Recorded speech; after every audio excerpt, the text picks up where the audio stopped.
வணக்கம் பிரபுகளே, நான் உங்கள் ஐயனா துபாய் அபுதாபி. பாருங்கள், தமிழ்நாட்டு அரசியல்வாதிக எப்படியெல்லாம் பண்ணுறாங்கன்ட்டு. இப்போ தமிழ்நாட்டில் தேங்காய் நல்லா விளையுது, கடலை நல்லா விளையுது, எள்ளு நல்லா விளையுது. விவசாயிகள் கடலையை விளைய வச்சு அதுக்கு விலை கிடைக்காம ரொம்ப கஷ்டப்படுறாங்க. ஒவ்வொருத்தரும் கடன்காரன் ஆயிடுறாங்க.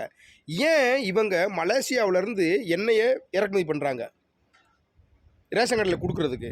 அவங்ககிட்ட ரூ. 100 வாங்குறாங்க, ரேஷன் கடையில் ரூ. 25 கொடுக்குறாங்க. அப்போ ரூ. 75 மானியம் கொடுக்குறாங்க.